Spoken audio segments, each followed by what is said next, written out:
In this episode, we're decoding Secret Messages by Electric Light Orchestra, an album packed with big hooks, glossy production, and just enough mystery to keep you checking the corners for hidden clues.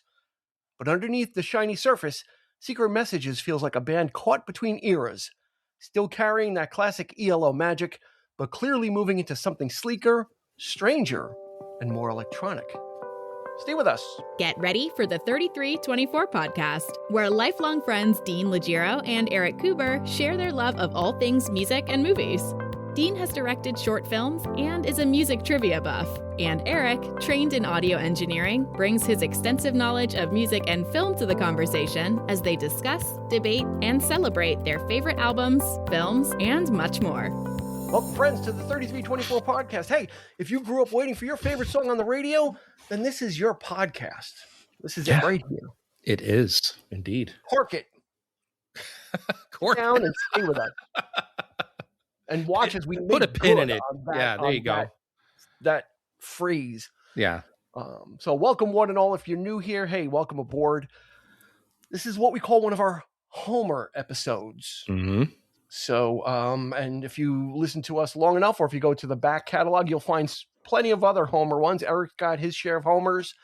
Our guest has a couple of Homers with us. Yes, I do. And I've got them. And these are the ones that we really are the reason we started doing the show. Is we built our empire around Homers and then fill in, kind of like bricks. We fill in the mortar with other things, Eric, right? That's right. That's right. But this is the foundation upon which this podcast empire is built. And the only way you're going to find out more and it's is to all follow. Because of that man behind you, Dean, right there. Yes. Well, Yeah. we don't have any video anymore, but he's right there. Oh, okay. Felix that's Pappalardi. I was just about to say. It's an ongoing joke. Why did I, man, I just walked right into that up, one. man. You put the ball, you put the tee in the grass. Oh, man. Put the ball on the tee, and then I didn't think this joke. I thought this joke was finally done, one and done. No, man. Never, ever. Never. It will... Never. It will live. It is one of our that's going to live on in our podcast. My that's old man will never live that down. It's a recurring character, Felix Pappalardi. Anyway, before we get too far afield of that, go ahead and hit follow. This way you get a gentle notification whenever new episodes come out. This way you'll know, and then you can decide, hey, that's cool, or hey, not right now, or you may not be into it when it comes out, but then down the road, you may, oh, wow, I just got into that band, or just, let me check it out. So that's the great thing about podcasts is all the stuff is back there cataloged for every podcast. And you can go back there and kind of fiddle with it and skip around and pick, and cherry pick. So we encourage you to do that after you're done here. We've got Mr. Christopher Clark with us. Welcome aboard, sir. Good. We're doing mountain climbing, right? That's the album tonight. Oh, okay. Mountain That's a climbing. Felix Pappalardi album. Felix Pappalardi. Okay. Well, your dad's not on the episode, so No, he's not. I think he'd be upset. in its place, we are doing ELO Secret album Messages. called Secret Messages, which is it's a very interesting thing because things happened within the past 10 years with this album that Eric and I were not aware of when it came out in 1983, which for me has greatly changed how I view not only the album but how I view ELO. So we're not gonna get too far into the weeds with it, but I think we need to have that conversation to frame this album, because ELO in the 80s was definitely a downsliding concern, as the stats will bear out on this. So let's get into the stats and then we'll kind of work it from there. This was released in June of 1983. I remember when this came out. That was back in the days when we didn't have a big release knowledge of things, Eric, right? Sometimes things just kind of popped up. Or you go to the record store, then all of a sudden it's just there. Like something news coming. We don't always necessarily know the exact date. I think the only time we ever did know was probably the Rolling Stone or Cream or a magazine of sorts. Or NEW talked about it. Yeah, but if you missed that, if we were already into the artist, we kind of went out of our way to know or try to. But yeah. So. But it was kind of cool because you just kind of sometimes went. It was like, oh shit, yeah, it's here. Like, I didn't know the date. We didn't know release dates. There was no like Tuesday was release day. Now everything's kind of. I had no idea this album even was in existence. Like, after Great. Time, Yeah. that was a big deal for us. Yeah. Right before, We were still chewing on that. And then this album it sort of came out of nowhere. Yeah. It was kind of like, secret message. All right. Yeah. We're ready for more, So right. Released in June 1983, as is the situation with all ELO albums, produced by Jeff Lynne, as is the situation with all ELO albums. All the songs were written by Jeff Lynne, with the exception of something from maybe the first album and Roll Over Beethoven from ELO 2. There were 3 singles released stateside. Rock and Roll is King, hit number 19. 4 Little Diamonds, hit number 86. And Stranger did not chart. Hit number 36 on Billboard. Not bad. There was no sales information about this album. I had to go digging. It is the first ELO album to not go gold or platinum. So that should tell you something. We're going to kind of weave a story here, but first album to not go gold or platinum, it sold approximately 200,000. And gold is 500. Right. So El Dorado was the first one to go gold? In the US, I believe. But since that run, after that, once that started, like the run. Yeah, it was always like, everything. Yeah. Yep. They were, ELO was 2017 Hall of Fame inductees. Okay. So there's the stats there for it. Again, you'll probably hear a lot of those same stats when you listen to any of our other ELO episodes.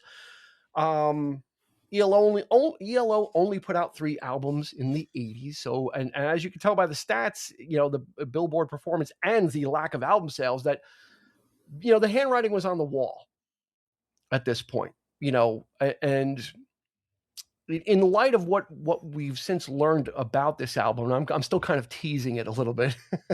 We've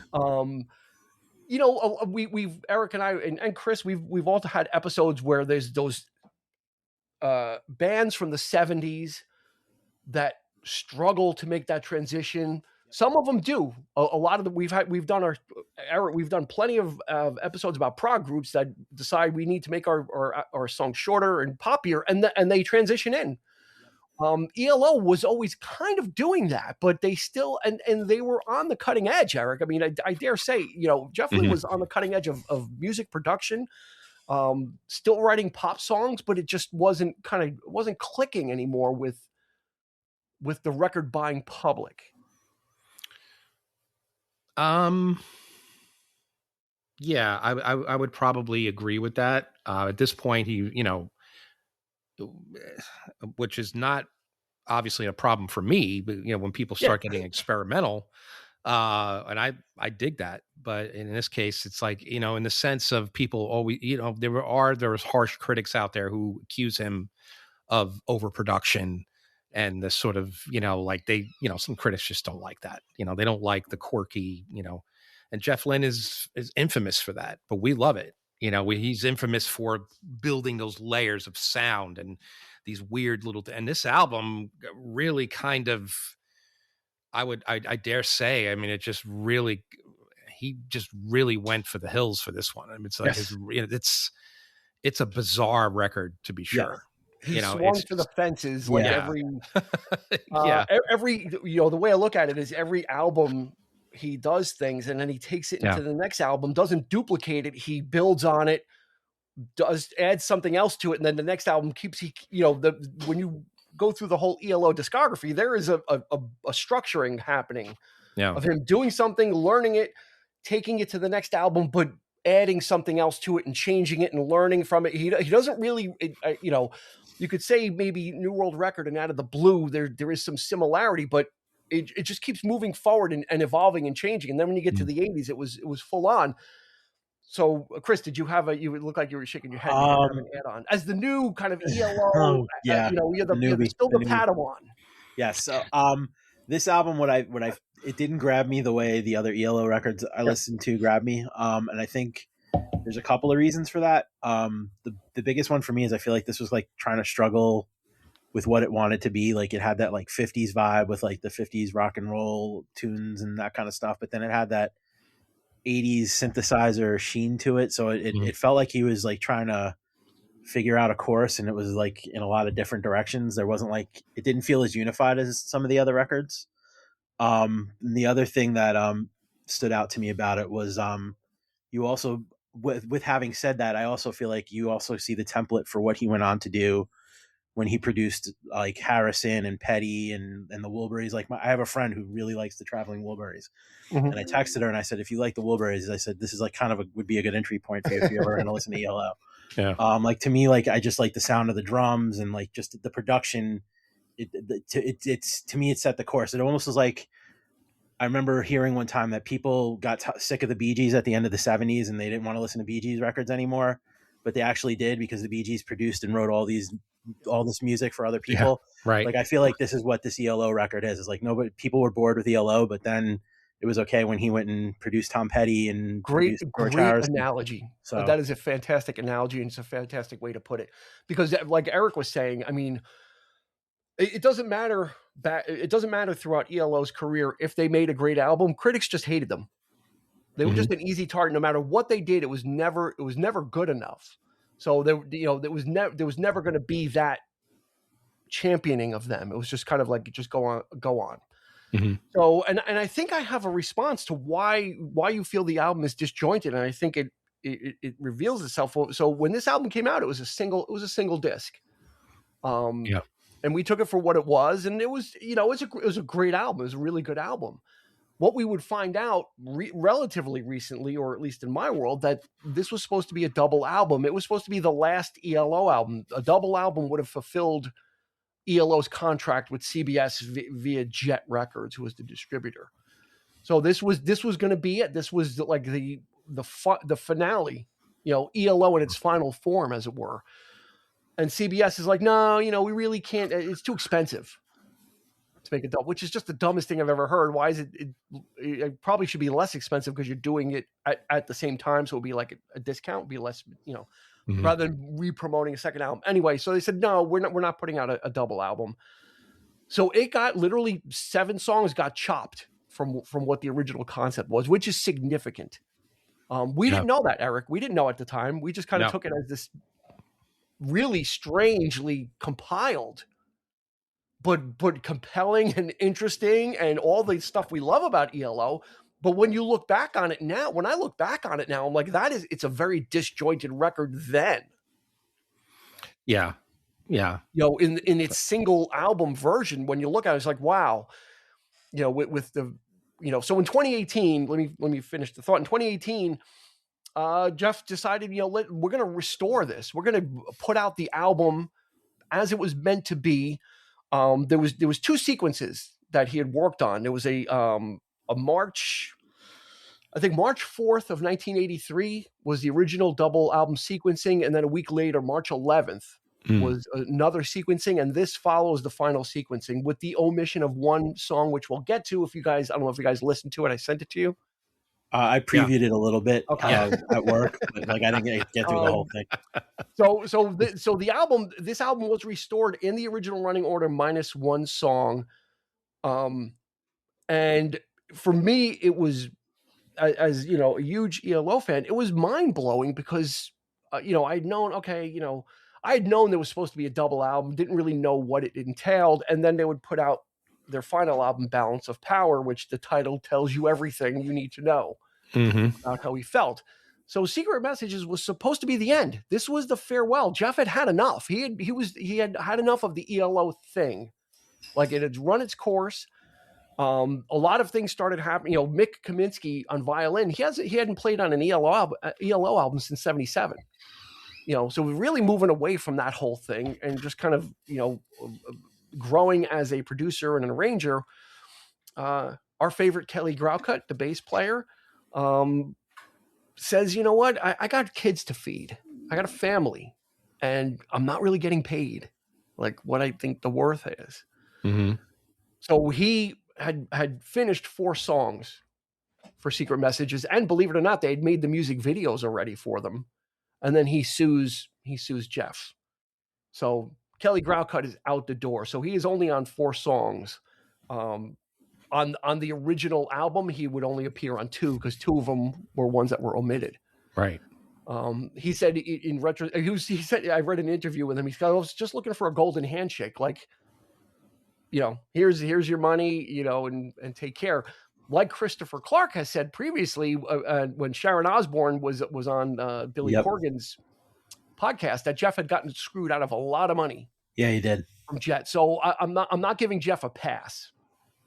But I'm sure if Jeff was getting screwed, everybody that stuff trickles down, don't trickle up.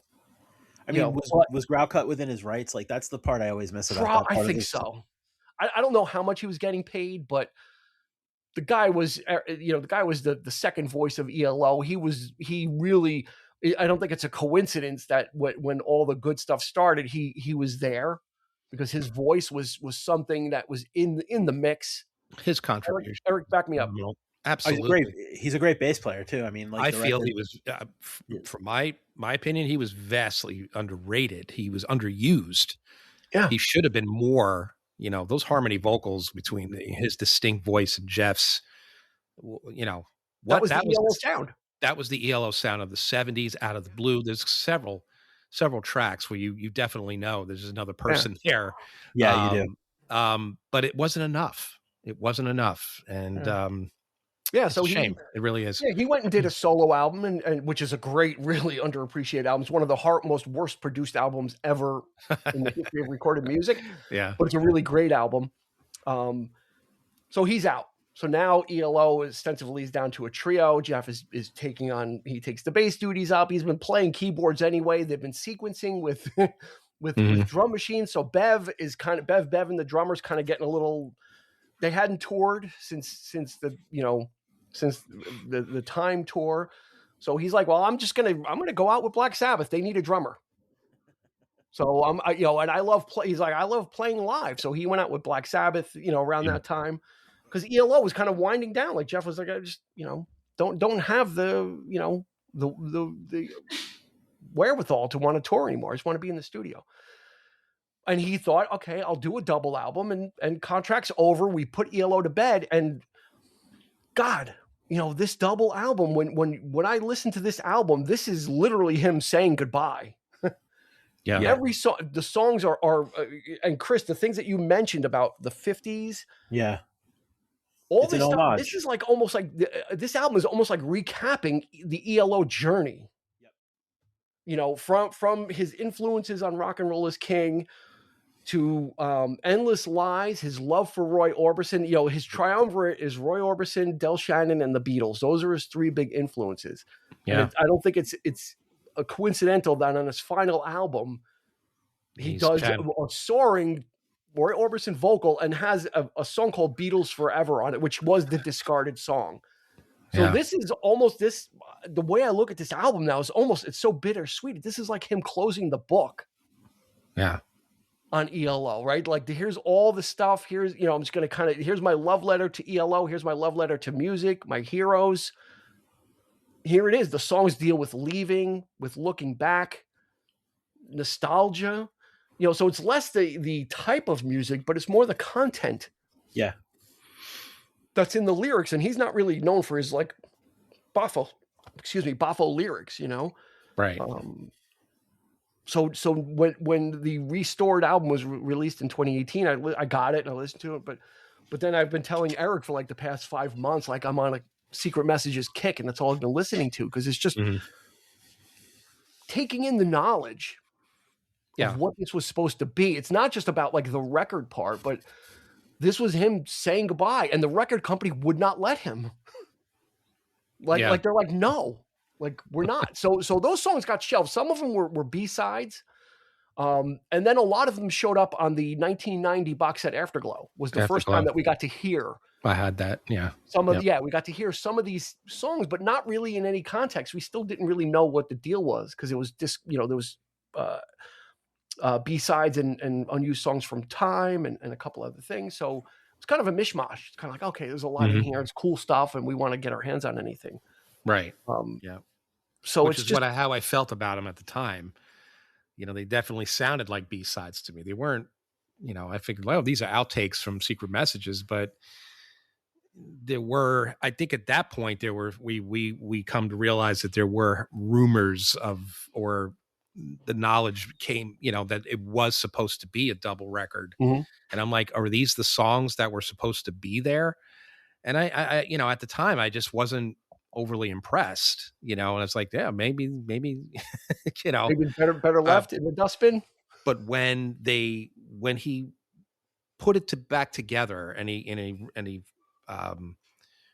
started to, realize his vision for the record, I had a much deeper appreciation for what it was about and what it was doing. Just like yourself, like I myself saw Jeff Lynne in a completely different way with this record, because it's just, again, it's just so bizarre and just so I love the fact that it's disjointed. I love the fact that it's just him really playing in the studio here, and kind of just grabbing things and just making, all kinds of like just noises, just like for the sake of the fun of the production of it. And I feel like the craftsmanship. I mean, there's sometimes you have to have one of those records. It's like Abacab for me with Genesis. Like, it's like the album is complete nonsense. And there's nothing on that album that is important. It's not saying anything. It's a lot of soundscapes. They just, right, exactly. They wanted a certain sound. They wanted a simpler sound, and they went for it, and that's what they got. And it's one of their most unique sounding records in their catalog. Here, I feel like it's the same way. This album does not sound anything like any, even Time with its electro, only 2 years before has a which was a much more cohesive story, and the concept and all that, and it's an exquisite album in itself. But this, he was really kind of just playing around, and I don't know, I dig it. I love it for that reason. Mm-hmm. I mean, it's definitely one of those ones where, like, it didn't, like El Dorado, Out of the Blue, A New World Record, Face of Music, those records grabbed me right away. And I felt like the production was a little bit warmer on them, I guess, because of that 70s kind of vibe and all that kind of stuff. This one, it was a little bit more work, I guess I could say, to like listen to it and really kind of soak it up and appreciate it. And I think if I probably need more time with it than like you guys, you're looking at it through the lens of being fans going back to like when you were kids. Like this one didn't do, like El Dorado I was in the minute I put it on. Like this one, it definitely took a lot of effort, if I'm being completely honest. You both make really good points. There's a lot of different textures going on. They're the last song is 8 minutes long. So, we're dipping back into prog.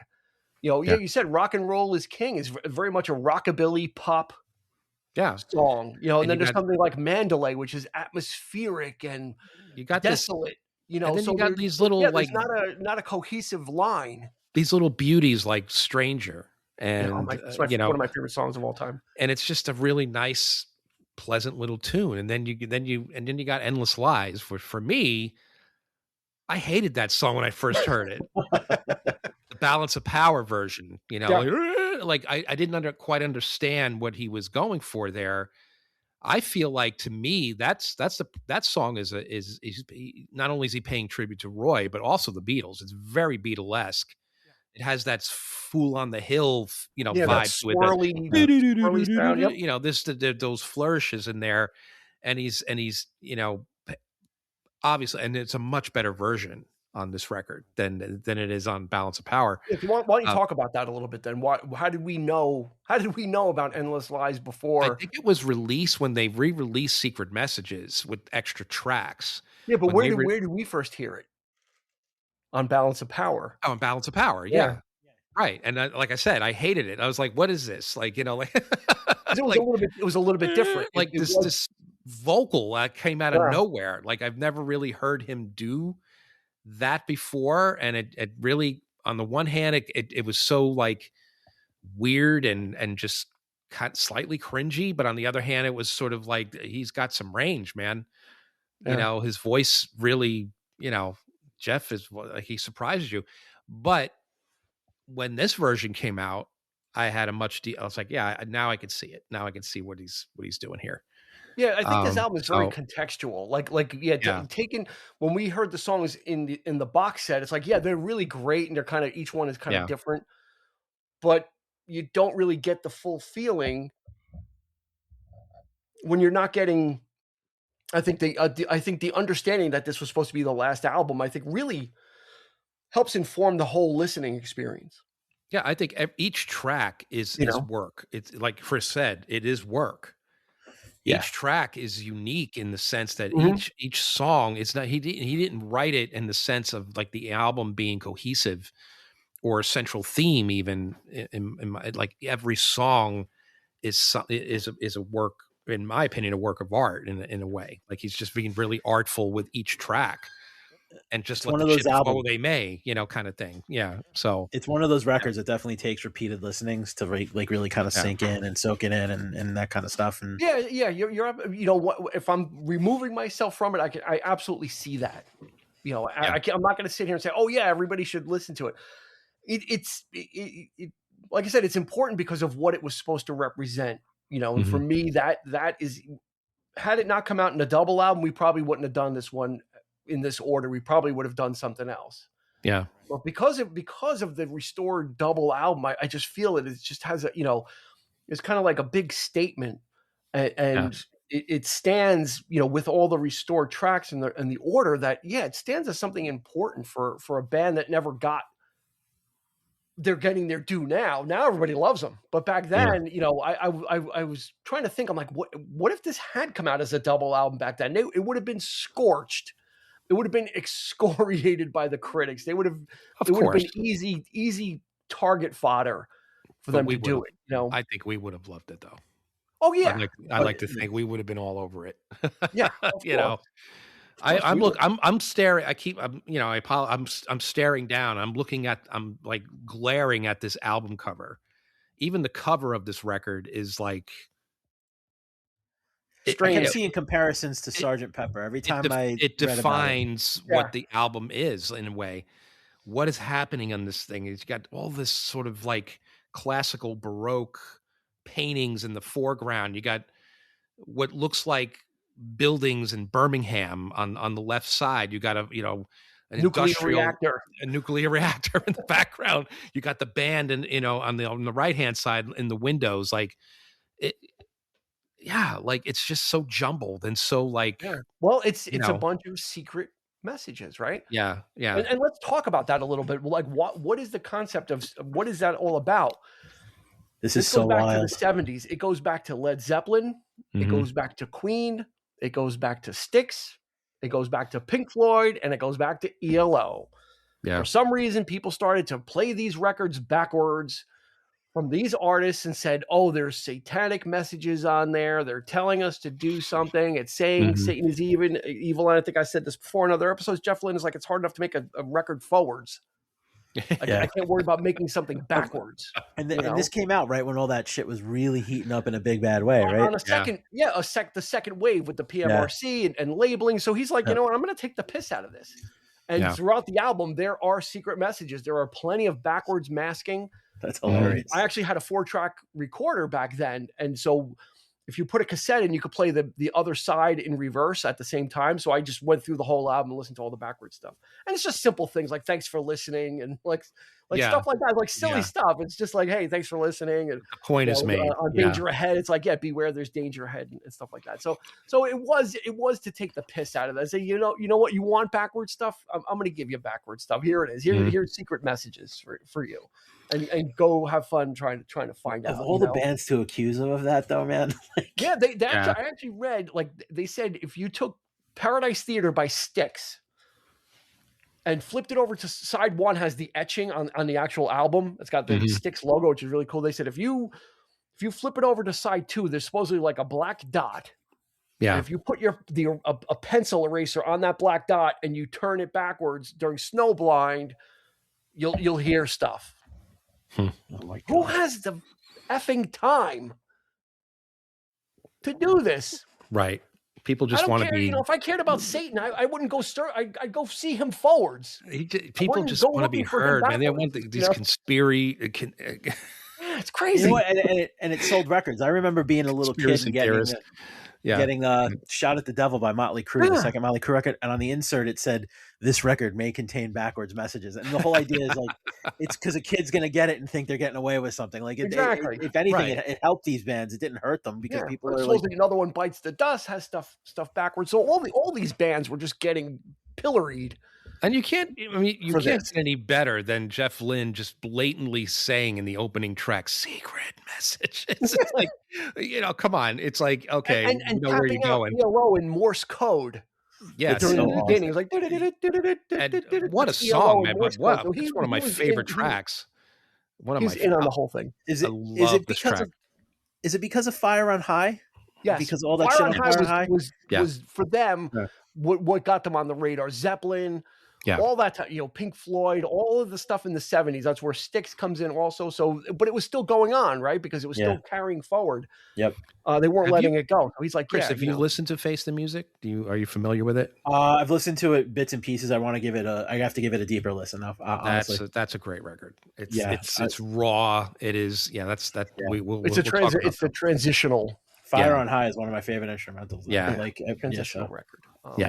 So that was the thing. It was saying goodbye to ELO, and it was also, you know what, I'm going to address this because it's just it's BS, and why not? Since I know how to do all this stuff and I've got all this technical knowledge, why not just use it for that as well?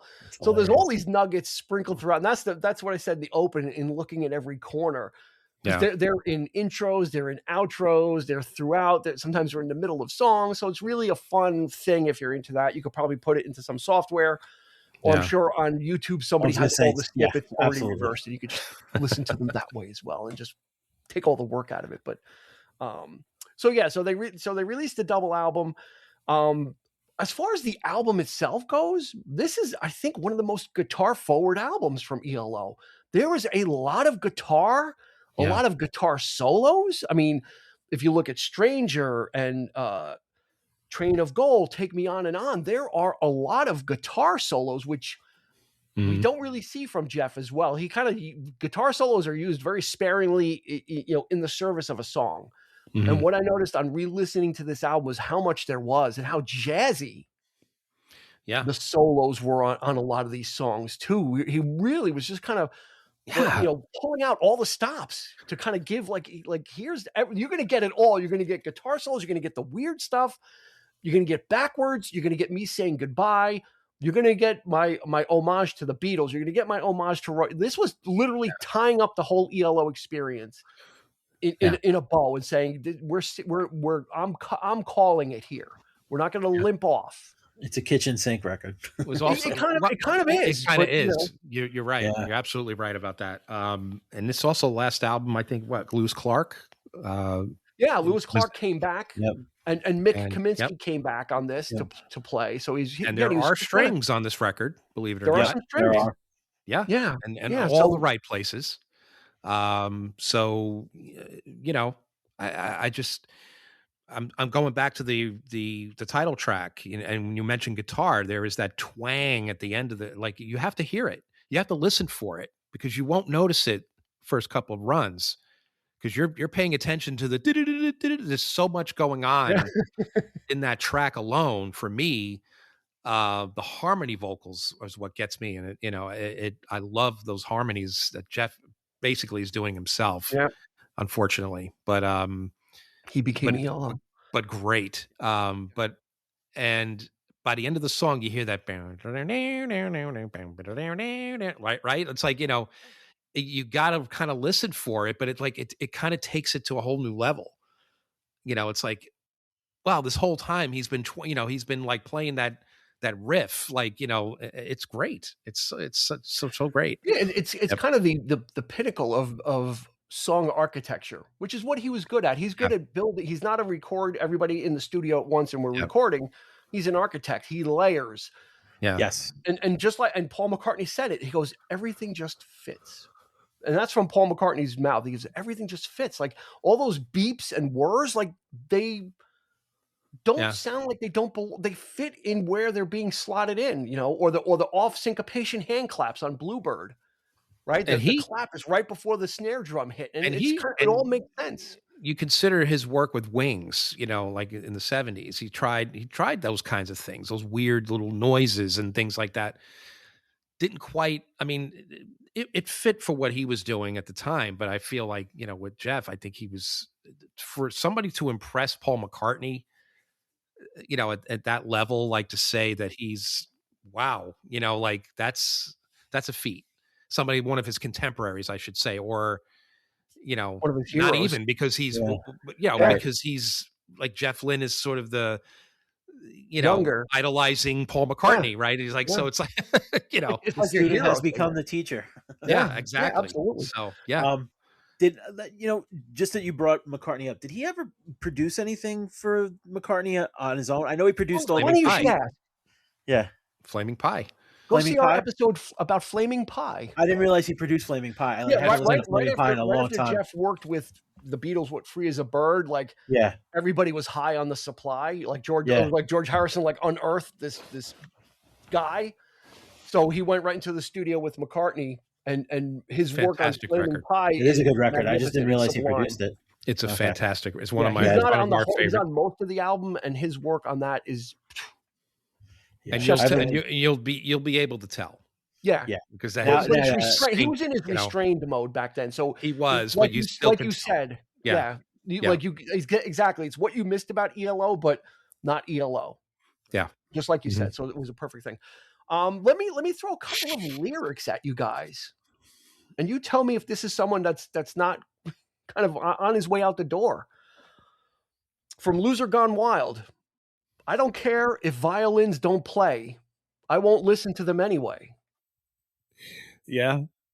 And Okay. he does it in such a solemn, like at that point, his voice just, I will like, I won't what do the it hell? anyway. Like, I'm not. I don't care what. And I don't care what people say. From Take Me On and On, those chains that hold you, those chains will soon be gone. Right. Yeah. Okay, so he is talking about like it is there. You know, you have to listen to. Yeah, you just have to listen to this album, and this is him kind of closing. I'm going to keep saying it because it's so important to listen to this album to understand that is he's closing the book on this thing on his own terms, and he's going out. I mean, they definitely box themselves into like an expected sound or like an expected like format, and you know. Yeah. So. Yeah, and CBS is like, yeah, no, we're not feeling it. We're gonna squeeze you dry. Mm-hmm. Which is the odd thing, Eric, right? Is that with the exception of the reworked Endless Lies, none of this stuff carried over. You would think, oh, I have to make you another album. Well, I'm just going to throw the throw the discard, the scraps into another album. You would think he would have, yeah. That's a good point. I didn't even really think about it. Yeah, like that. so it made me think that I don't know if he was playing the long game. Said, we're going to pull this stuff is going to be we're going to pull it away.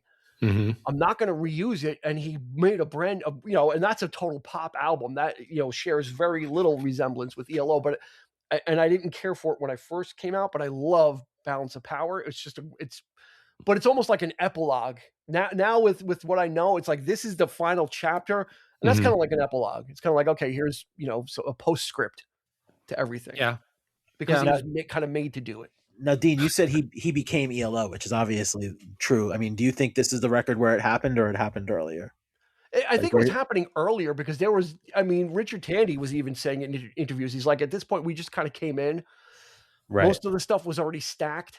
We would bang on the pianos for a little bit and kind of see what happened. Bev was, electronic drums were taking over. So he was, their input was limited. At this point, this is a guy, by 81, Eric, I dare say this is a guy that's powering up. Mm-hmm. Right? Yeah, He's kind of powering up on his own. And so I think he kind of understood too, like, what is the point of ELO? I want to produce, I want to do other things. Right. So I think he was moving. I think what he accomplished though, in with time and with this, certainly with this album is put the experiment back into ELO. When they first started, that it was supposed to be just a side project. It was an experiment with Roy Wood, and Jeff Lynne, and Jeff Lynne, like you say, it's come full circle with this record. It's the weirdness of it, the whole like throwing that in there and just making it as experimental, blatantly experimental as it possibly can be. And I think it's a fantastic way to just put that period on that, like it's just say the experiment is done. We, this is how we started. 13, 12 years in the making. Right. That's right. Yeah. So, yep. Yeah. And I think the album benefits from the resequencing too. They not only, they didn't just drop these songs in, the album was sequenced in a different way when it came out as a single album.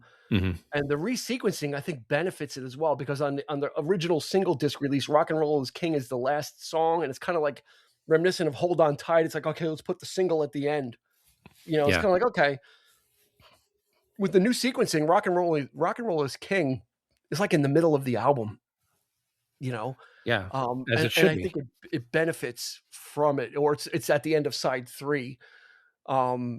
And you just have more opportunities to kind of play with the sound. Like you get Four Little Diamonds and Danger Ahead, and then Four Little Diamonds and then Danger Ahead together. So you get 2 really hard rocking songs together. Yeah. So you really get to kind of make like little mini experiences within the album, and then that end part with Mandalay and After All, and like, Buildings have like you're getting like kind of like a prog outro, like it really kind of gets the music gets a little more denser. Yeah. Right. And it gets a little heavy. It has like a heavier feel to it. So there is some playing in there, putting some of the slower tempo things together, actually Four Little Diamonds, then Train of Gold, which Train of Gold is basically a rewrite of Showdown. Yeah, I can see that. It's like he took another crack at Showdown with Train of Gold. And for me, like Danger Ahead, Four Little Diamonds. Who does that? Where did the sound of those songs? I mean, Dave Edmunds was. Yeah, absolutely. When I heard Danger Ahead, I'm like, this is that. Yeah, that whole. He could have handed it over to Dave Edmunds for information. Right. Yeah. Mm-hmm. Absolutely. Yeah. I love Buildings Have Eyes. It's so cool. I loved it as an outtake. I love it even more within the album because it just kind of it found a home. It has like a resting place where that song can kind of exist within a larger thing. I dare say, Chris, you said what put you off a little bit, or what threw you, was that it didn't have the warmer sound. Yeah, like to me, it had a little bit too much of that sounding ELO albums, though. I think this is open. It's the older stuff suffers from, I think, poor tape mastering or poor storage, so it has a little bit of a muffly sound. I think it just seemed a little bit. The ones I listened to before this, it just had a little bit of a warmer sound to it, and I don't know if that's because I just grew up listening to records from the 70s, but like I like that production. I mean, and I know it's not quite as well. I mean, I guess in a lot of cases, the word for it would be analog. I mean, right. I like the analog flavor of the earlier records. If I'm because it was digital, and at the time you said this is the first and last time I'm doing it. Right. Yeah. Which would not be the case because you can't not. He does digital. I can't imagine what it must have been like to record digital in '83.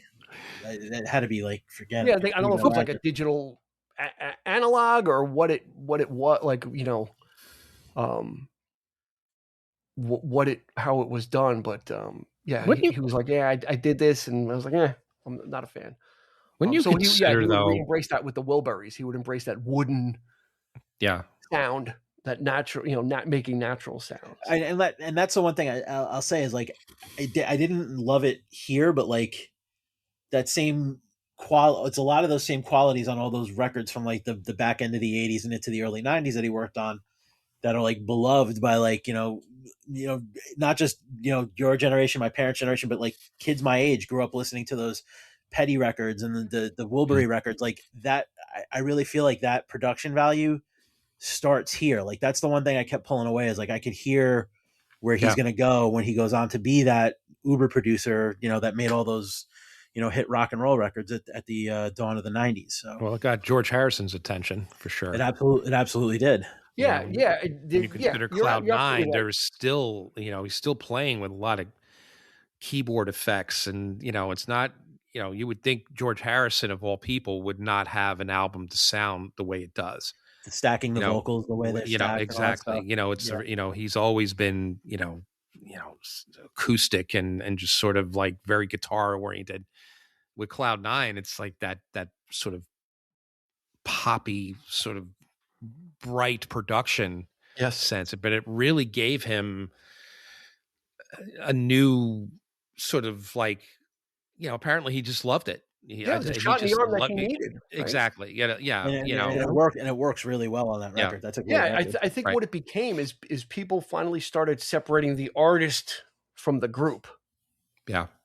Because ELO, again, back then was a dirty word. It was like oh my God, they're Beatles wannabes and but it was like this guy though that's doing all this. Right. And is now working.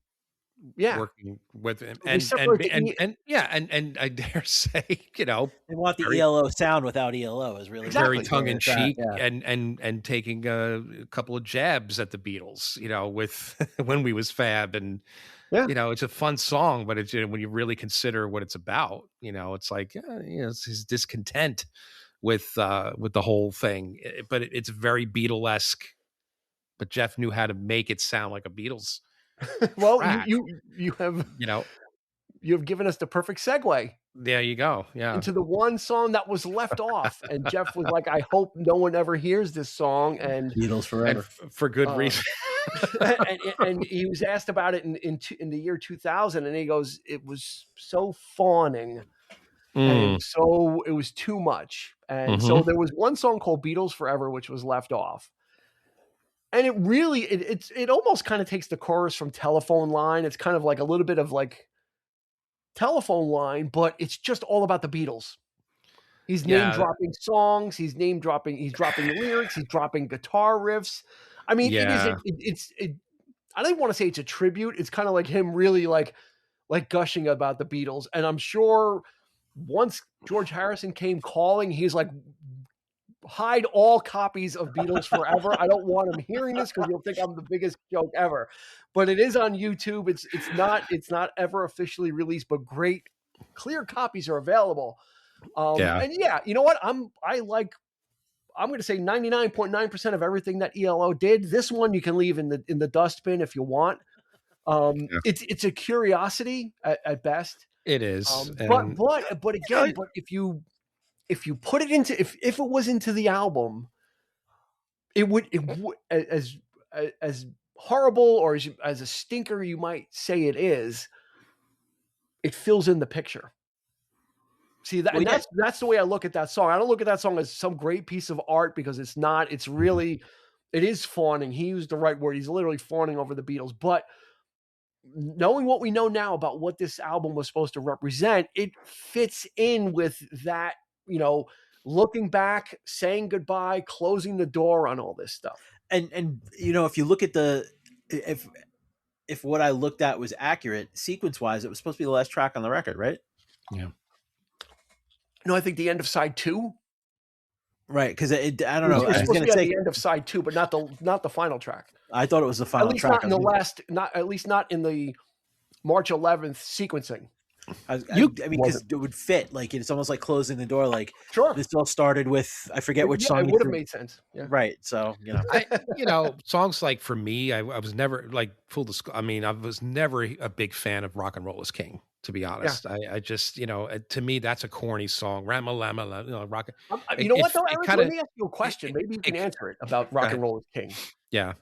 The thing I've never been able to figure out since the song has come out, and every time I listen to it, is what effect he gets when he does the Rama-lama Bama-lama, because it almost sounds like it's like echoing or it's doubling or it's like I can't figure out what it is he's doing with that. It's like wow. It has like a weird like he's really rubbery effect to it. Yeah, I think it's a wobble.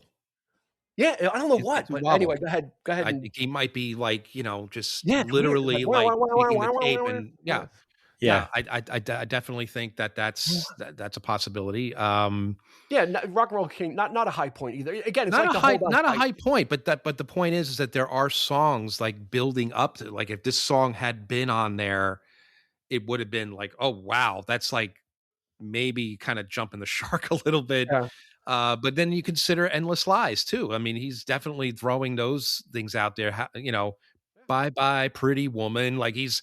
Name dropping, Roy Orbison tracks and things like that. So, but for me, that's a really nice musically, a really nice tribute to both him and the Beatles at the same time. I don't know if it's consciously a thing. I don't think anybody's ever really Yeah. mentioned Maybe the so that I can get Beatles a in that particular track, but I hear it. I No, you're definitely absolutely hear hear no, Like you're the both. absolutely Beatles and right. Four Little Yeah, Diamonds. Yeah, yeah. there's a little bit of like being for the benefit of Mr. Kite in it, like the swirly carousel-y type Yeah. thing. Yeah, and Yeah, then he like, I figured I mean, can get a twofer on this, so we'll just I can't think of any Roy Orbison song that does that, right? I mean, like, what, how is that connecting? And it came to me, it's like, it's the Beatles. That's what he's channeling there. Like, I didn't quite, when you said this was a Roy Orbison tribute straight on, like, yeah, but I don't get it. I don't get that swirling. But then it just like, yeah, but it's also a Beatles tribute. He's doing it in such a way that this, you know, is channeling both Beatles musically, production, Roy Orbison with the vocal vocal. and the sort Yeah. of name dropping and all that kind of thing. But yeah, it's just I really really love that song now. Like I went from hating it to it being one of my absolute favorite tracks on the record. Yeah, there was I mean, yeah, in full disclosure, I mean, Secret Messages didn't have a lot of my favorite songs, but again, now that they're in this like restored order and there's some context, like Train of Gold was never a favorite, but I dig it now. I'm kind of like, oh yeah, it's like Showdowny. It's kind of like a revisit. I always love Letter from Letter Spain, from Spain, yeah, which is gorgeous.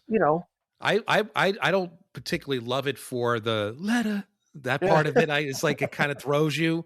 It's completely cheesy, but at the same time, you get those harmonies that he's doing there. That low end harmony. Yeah. Letters from. I mean, it's absolutely beautiful what he's doing there. That bottom That is end. You're right though, Eric. Like that whole like that letter thing that letter, it almost pulls you out of the song a little bit, but it is a good cut. Yeah. You almost wish that those things weren't there, but yeah, exactly. I think if you I guarantee you, if I got you a version without it, you'd be like, it's weird without it. As much as you think it's weird with it, I was going to say, if I found a version where it didn't have that, you'd be like, oh, because you're used to hearing it that way now. Yeah, because it's a part of it, Mm-hmm. And who are we, mere mortals, to judge? How dare you, sir? Yeah. Some of the rocking stuff, like I said, Danger Ahead, Four Little Diamonds. I mean, there's some heavy guitar work on that one. That's got a Beatle vibe to it too. Yeah, I feel like for sure. And again, that slightly 80s production, the keyboard, but then it goes into this, those really like sun drenched harmonies, almost Beach Boys in a way. So even Danger Ahead is one of my favorite songs of all time. For every odd that guitar tone on that record, that track is so good. I love the guitar tone. That's the thing; it's so compelling. Like for every odd bad thing, there's something good at the same time, and that's what's so. What brings me back to this record is just like you gotta. I don't know. It's just a very interesting record. I mean, you consider what most of the carryover artists were doing at this point. Jeff Lynne, going out like this in a very highly experimental format. I'm game. Like it's one of the most unique things to come out of his discography. So I dig it. I mean, you had like in '83, you had the Eurythmics coming to the forefront. Right. The synth pop thing. Duran, things were changing. And like I said, I think you saw the handwriting on the wall, but because this doesn't match with any of that stuff. Like it doesn't, but yet he was on the forefront when you consider what he was doing on Time, this was before all of that stuff really kind of came into the fold. And some of the sounds that he was able to achieve on just by using some of those new toys that were out there. I'm hearing like Naked Eyes on on some of things on Time, like the like those weird like sort of tones. This was 81, and this is before any of that came out. So it's like so he kind of, I don't know, he's a pioneer, man. He's like he just knew instinctively how to utilize the tools Mhm. and make it sound just as vital and, of the 80s sound as any group for me. Yeah, and So I dare say, to Chris's point, as odd as the album may seem, it's infinitely listenable because it's just gorgeous sounding. Like it just, yeah. like I said, it just sounds beautiful. There's so much going on, but it's not like it could be like a muddy wash Mm-hmm. of stuff, Right. and it could get murky, but it Yeah. never really Mhm. does. Mm-mm. No, it doesn't. And that's one of the things that I think he's really good at. And, not, just to keep the Left Fest going, like Well, it's a on Homer all episode, so it's yeah. all free.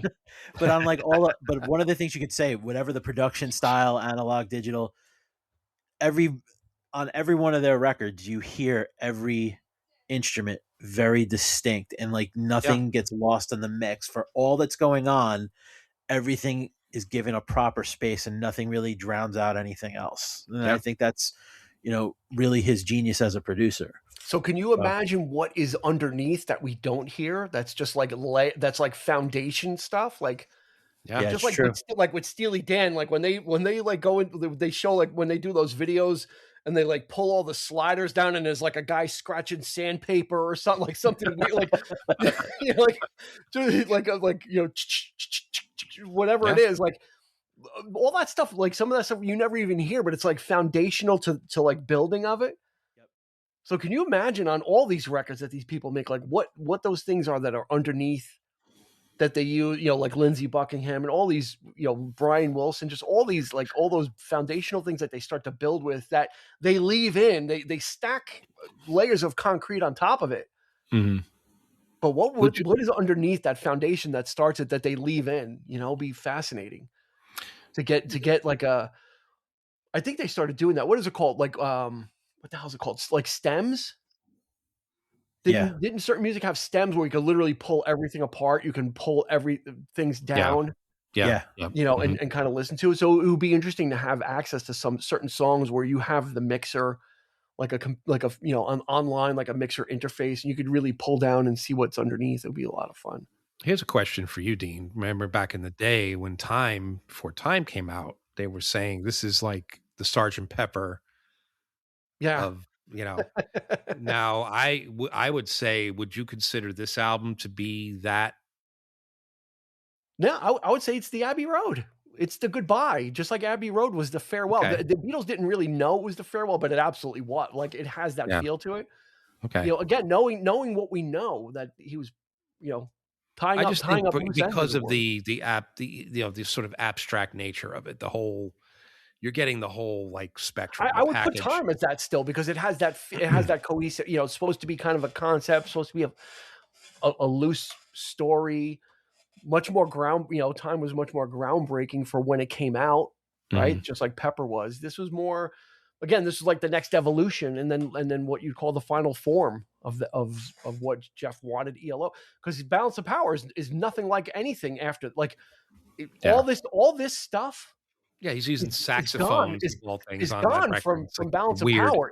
It's a straight up pop record, just saxophones on it, like everything that was on Secret Messages really I never thought about it till now. Most of it like disappears.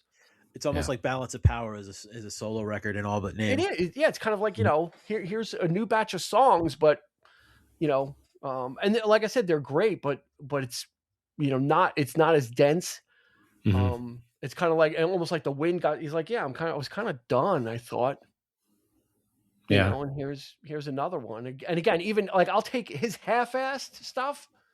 It's still worth like the full of 95% of like what's out there. So him on a day when he's got the flu is still better than people that are well. Well, that's a real fan talking right there. Of course, yeah. And you're not going to convince me otherwise, because of course. Because I'm right. No, nobody should. But yeah, I think check it out. Oddly enough, I think the only way you can get this on, I have the LP of it. It was released on vinyl. When I ordered it from Amazon, I was gonna say that. It came in looking like a dish. It was bent. The whole thing was bent like that. That's awful. I think I still have the bent one. I said you have to take a picture. I'm like, this isn't even listenable. So they sent me another one, which came out primo. But I think the only way to other way to get it on a physical media, I think, is there might be a Japanese import of the double album, but it was never released on CD like stateside in its full thing. So really, the only place you're going to get this is streaming. Crazy. Which, I mean, or vinyl. Or unless you go to the internets and you get. So I think for everyone, streaming is fine. Check this out. It's. We keep saying it's strange, but it's pop. It's all pop music. So there's nothing wrong with Bluebird. There's nothing wrong with Loser. Stranger, like Eric said, Stranger is one of my favorite ELO songs of all time. It is so nostalgic. Yeah. And has such a feel to it, and the guitar work. And I can understand why critics this would probably be the album. And maybe he did it on purpose, perhaps with all the critique that he's been getting over the years. This would be the model record for that. Just sort of here, you want to know overproduction? Here it is. Yeah. A simple song like Bluebird, you got that work, yeah. work, so much work. It's got these weird, you got dogs barking, you got what's happening here? Yeah, then you have for every nice guitar what just you think is strumming the whole a time. straightforward song, he's throwing in all of these little weird sort of accents to it. And I think it might be just, I'm going out, or ELO's going out. This is a kind of a, maybe FU to the critics. Obviously I don't have anything to back this up, but it's just an opinion. Yeah, but it just, it's kind of like, Jeff. Yeah. Why did you do this? Because I could. Because I could. Exactly. Exactly. Yep. Right. I think that's what it might be. It's the culmination. It's kind of like the final thesis. Yeah. In college, it's kind of like, here it is. Here it is. So, all right, Chris, let's toss it over to you, since you're kind of a little bit more of the doubting Thomas, and that's okay. We don't hold it against you, and certainly you can go listen to Felix Pappalardi if you need to cleanse your palate.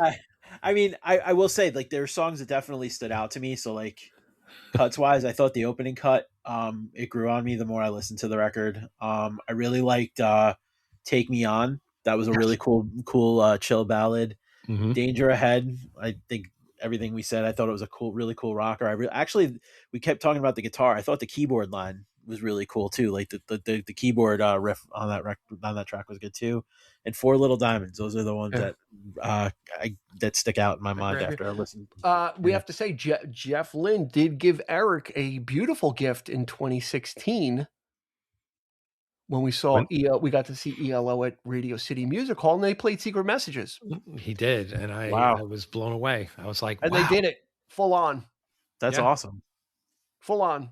Of course, all the tracks, seriously. I was like, what that? It opened with a track that I was crying. They opened with Tightrope, and I was weeping. Because it was me, Eric, and our friend Johnny, and we had grown up and we had the ELO experience through our lives. So for all three of us sitting there, and tears, they open with Tightrope. I'm I'm not crying, you're crying. Yeah, that's right. And then they did Secret Messages, so it was just and that was odd because he wasn't really doing any of the later stuff, and he never really did anything from Time. So for him to pick Secret Messages and do that, because it is such a dense song. Was a shock. I remember Eric, he's got a big grin. He's a ear to ear grin on his face. He was so happy. I think he might have gotten emotional at that. I did. Yeah. If I recall. Yeah. It's always been one of my favorite tracks. And for that very reason, because there's so much in there, he forces you to listen to that track with everything that's that. He's telling the listener, it's the kitchen sink. I'm throwing everything at you right now. That's so awesome. It's like 10 pounds of music in a 5-pound bag. Yeah, that's right. Right? Yeah. It's shoving it, literally shoving it in. I love the way it kicks in. I love the drums. I love the bass line. Do do do do do, and it's just that. But that classic riff that would come after this, right? Yeah. How many times would he be using that riff in the later stuff, his production work with other artists and stuff? Yeah. So there's that feel as well. So it's just a great track. Yeah. So that obviously is one of my favorites. So what do you got? What do you got then? You got Secret Messages. What do you got for your standout? I always loved, I love it. It definitely loses wind after a while. It's like it definitely overstays its welcome, but Loser Gone Wild, I like way Secret Messages kind of blends into that and that bluesy kind of keyboard. But then after a while, like, all right, let's wrap it up. Like he kind of like, with that weird vocal at the end. And, I do love Stranger. I love Letter from Spain and Four Little Diamonds, Endless Lies. And I have to go with, I really like Hello, My Old Friend. I really like that track. It feels like it was reconstructed. Was that the case? No, that was the whole thing. It was okay. That was the whole. It kind of sounds like there are parts of that where I feel like it sounds like Jeff fixing some things like he did. Yeah, everything I've read re-recording some of the tracks, like the older tracks. The only thing they fixed was on the re-release was they moved interludes, because the original Secret Message has like, just like Time had little like snippets in between. They moved those around in places that they weren't originally, but nothing. He didn't tinker with anything new. Go back. He didn't George Lucas it and go back in and do anything. It was like, no, he was like, here's the stuff. We just need to get the arrangement, the order right. I'm going to go with Take Me On and On. Not a song I was a fan of back then, but again, it's just become so poignant, and just the simplicity of it and the simplicity of his vocal and the guitar. Stranger, one of my I get so nostalgic. I almost get misty-eyed when I listen to Stranger, because he's talking about leaving his friends and going away, and they were waiting for him, staying till the end. Again, all this stuff is like him leaving, and it's about like separating from things. I get emotional with that track when I moved to Florida. See, so when I would listen to that track, and I'd be like, Looking through the eyes of a stranger. Yeah. Danger Ahead, of course. I gotta go with Buildings Have Eyes. It's so strange that I love it. I love his vocal on it because he does a lot of weird things in it. Yeah. And it's one of those typical ones. It's got cash registers and money. It's got all the tricks in it. Yeah. Yeah. So that's gonna do it. We'll keep it that short. We're not gonna beat it into the ground. But I think, like I said, knowing the story really informs this album, and especially when I don't even know on the streamers. I don't even think the single's available anymore. I don't even think you can listen to the single. No, I don't think it is. No, it's not. It's not. It's not. Which I'm usually not a fan of expanded editions. In this case, this is it for me. This is like the version. Yeah. It's kind of like this is what he wanted. It wasn't someone else reconstructing. So go listen to it. There was one more album after this, Balance of Power. And like I said, the title tells you everything, that the Balance of Power was shifting back. We can call it a contractual obligation album. If we ever do all of the ELO albums, that'll probably be the last one we do. Unless we want to end with the first one. I don't know. We'll have to discuss it. But anyway, check out Secret Messages. It is of its time, but it's of Jeff Lynne's time. And like Chris and Eric said, it's kind of like his business card. For people listening to him, it's like, this guy, I may not want that sound, but I want what this guy can do. It seems like he can do a lot of stuff. And like I said, it would come in, like, all accounts would be paid on Free as a Bird. Yes. Like he would earn what he did on Free as a Bird. He would earn that computers are doing now, and that AI is doing now. He did it. He did, like, after everybody went home, he was staying and working. And that will always be one of my all-time favorite Beatles tracks. It's not necessarily a great song by itself, but when you consider what he achieved on that track, the work and the passion put into it, and it sounded great. I mean, and I don't like the remix of that, like the new version. Like they took, of course, with the AI, they made John Lennon. It doesn't sound like that, sort of ghostly thing, which is what for me makes the song.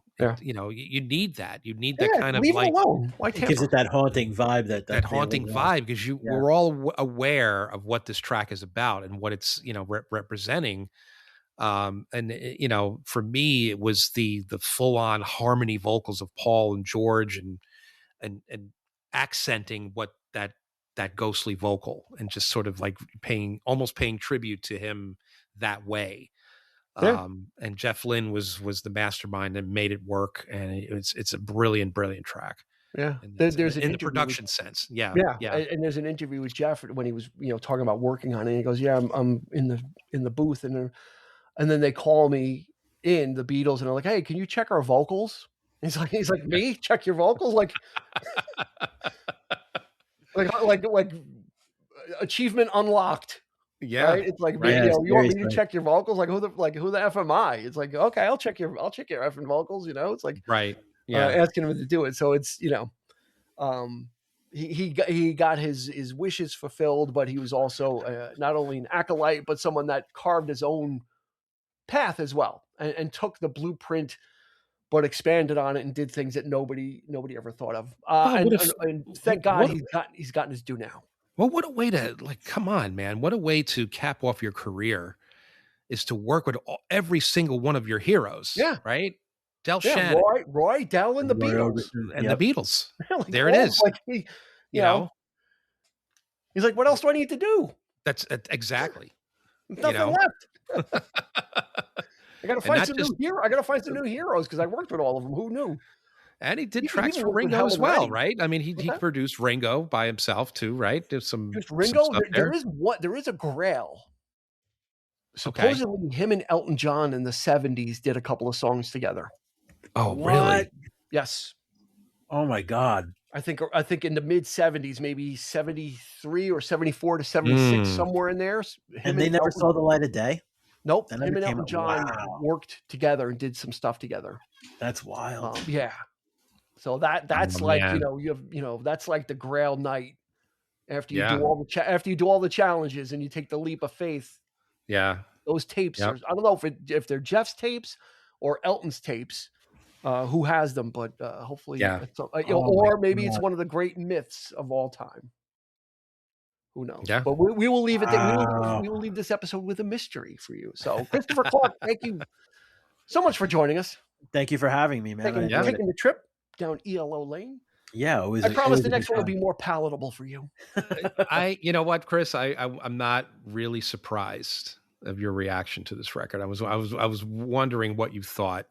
Upon listening to it again, I'm just kind of like, is he really going to dig Buildings Have Eyes? And, like that kind of stuff. I didn't hate it, but I definitely was like, this is. No, man, it's. Yeah. So I definitely feel like I need to give it a few more spins. I have to say, I'm shocked to find criticism going on in this podcast. You're winning, sir. Oh, thank you. All right, guys, we're gonna put a bow on it there. Christopher Clark, thank you so much. Eric and I will be with you each and every week. Eric on his comfy couch with his movie poster of the month behind him. I'll be in my gaming chair until it breaks and I need a new one. So for Mr. Christopher Clark, for Eric, this has been Dean, and we will absolutely catch you on the flip side. You've been listening to the 3324 podcast with Dean Legiro and Eric Kuber. You can find us on your favorite podcast provider, so please like, subscribe, and rate to become a part of the 3324 family. Your feedback is important, so make sure to follow us on Instagram and Facebook at 3324 podcast and on Twitter at 3324p to join the conversation.